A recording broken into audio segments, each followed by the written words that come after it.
This is Dawn Must Follow Night, Part 1, Chapter 3, by Hunter Danson. Cavaar knew he had to be the first out of the classroom and on the track around the castle. Dmitri would be watching from the front gate to count their laps, but he would not be supervising them the whole way. And Cavaar could sense that the squad wanted to hurt him. He understood why. They hated him for being better, and for wanting what he deserved. Why should he have to carry his squad when more than half of them were not and would never be as good as him? Cavaar scowled and sprinted across the training yard. There was a moment in that classroom when Cavaar had been transported back to the cell where he first met Meredith. Those eyes boring into him, torch flames dancing across their black surface. It had been 5 full days, and Cavaar had learned nothing about Meredith except that he was the prelate of Dawn Castle. He had learned how to read, how to do basic alchemy, how to do sums in his head, how to identify and exploit the weaknesses of the various beasts the blades insisted came from the black. And he had learned how to fight. He glanced over his shoulder to make sure he was far enough ahead of the group. They were nowhere in sight.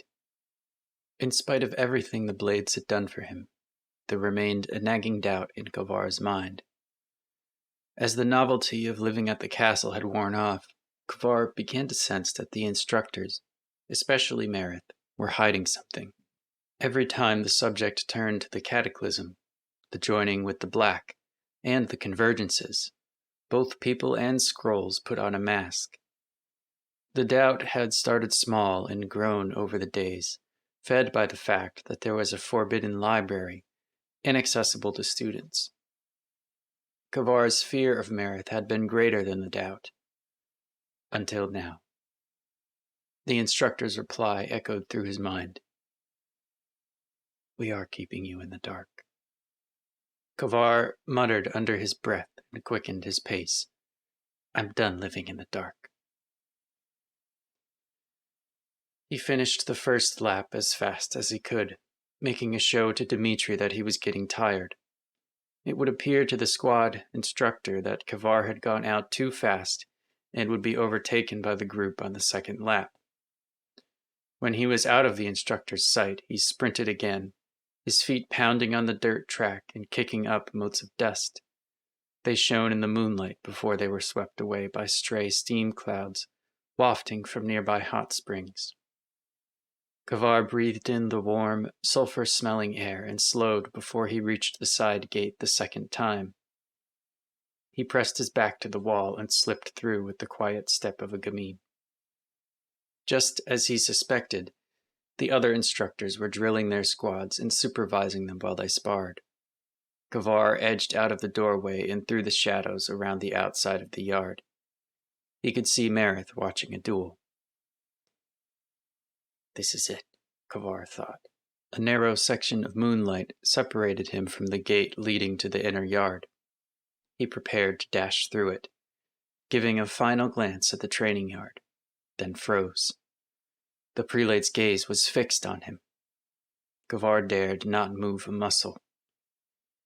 He was not sure he could even if he wanted to. All he saw were the black eyes, swallowing him, pulling him into the dark expanse. Then they looked away, and he was free. Cavaar dashed through the moonlight and through the gate, across the empty inner yard of the castle and up the stairs that led to the top of the watchtower. He slowed his pace when he was inside. The stairs spiraled up in complete darkness. Since inhabitants of the castle carried lamps with them, it did not seem necessary to waste oil on wall-mounted light. Cavaar fumbled upwards, using the wall as a guide. He froze when a flicker of light appeared just around the bend. He thought it was one of the librarians coming down the stairs, and he almost fled, but the light stayed where it was. He crept upwards and came to the entrance of a small study attached to the staircase. "Here are the pressure logs."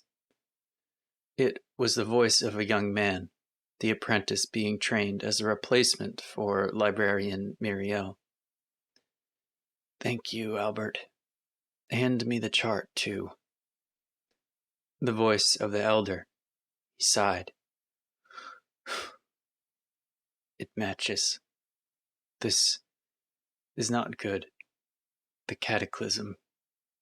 This is not good." "Sir, isn't it natural, though?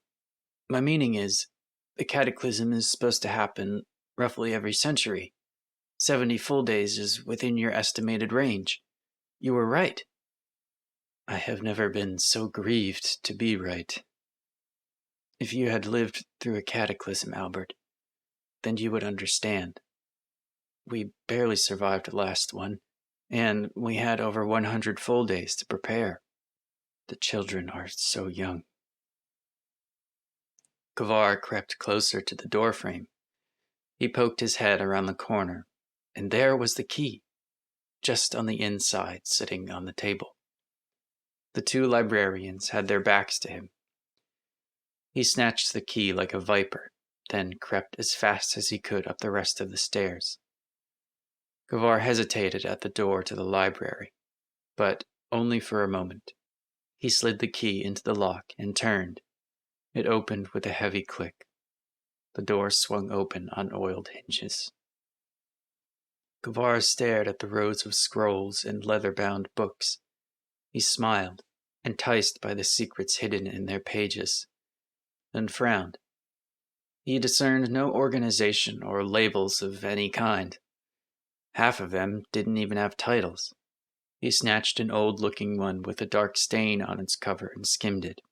It read, "A scholar must be devoted to finding the truth above all, for the truth is often difficult to find, and much more counterintuitive than one believes.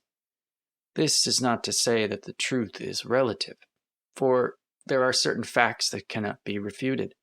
The grass is green, 2 + 2 = 4, and a water lily is beautiful. What it means is that people are inherently limited by their physical faculties and perspective."